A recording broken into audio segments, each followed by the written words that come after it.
how we look at it as a team, it's life or death. You know, you get involved in criminality, get involved in drugs, you could end up dead.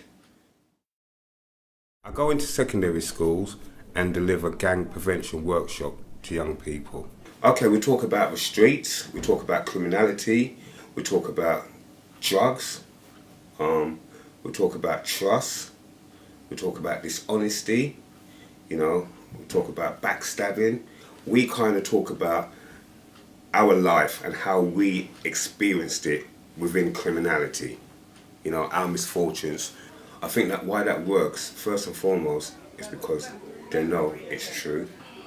And secondly, when you're able to engage with a young person who kind of feels that going into prison and getting involved in criminality and being rude, being bad, you know, they kind of think it's a cool thing, yeah? What happens is when we're able to kind of interact with these individuals and kind of share some of the real bad experience we've had, you know, where it may have involved being stabbed up, yeah, where it may have been involved being shot at, you know, real bad turnouts with regards to criminality. It kind of makes that youngster come away thinking, it gives him something to think about, you get what I'm saying to you? Every workshop that we have, we make sure I bring someone along to tell a testimony, a real life testimony. And that testimony would be a real in-depth one. For example, I took one of my volunteers serving a 16-year sentence. So here I have a man who's part of my team in front of kids who ain't even reached the 16 years of age yet. You know what I mean? This man has spent your lifetime in jail, currently still serving, still doing a sentence. But you know, the reality is that within itself kind of really gets young people to sit up and think, I better listen to what these guys have got to say. I thought it was good because like it shows you like what it's really like. Instead of seeing like films on it where it's like all made up, it's like a first-hand experience of someone coming in and telling it to you. So like you get more of an insight on it. Okay, here's an example.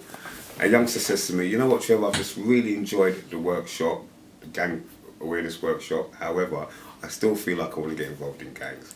Now, a part of me feels like I want to grab hold of him and shake him and say, what are you doing? Are you crazy?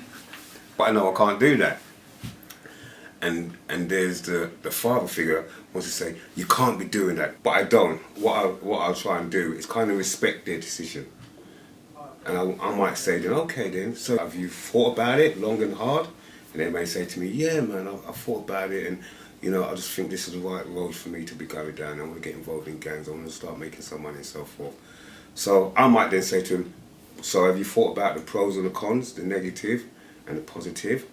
And then they say, yeah man, I thought about the negatives and the positive. And so what I might do is I might say to him, well, share a little bit of the positives. What are the positives?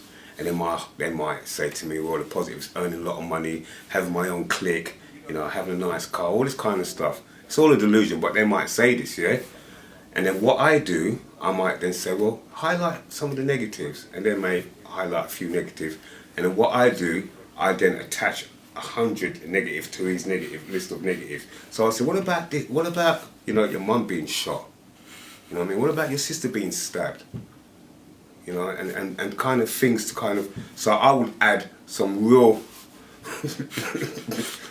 negative to his list to give him something to think about, because that's all we can do really, is kind of give them something to really take away and look at and think about. We can't really start getting into that place where we tell them what to do.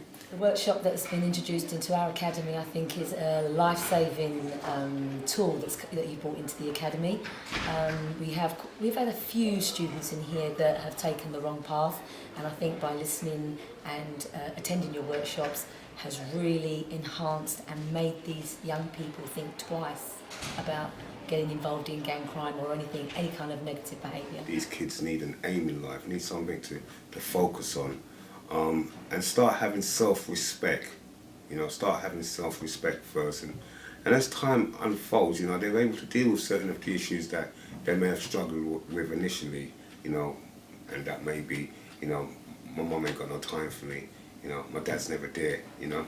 There comes a time where they will be able to look at that in a more productive way and address it rather than act out.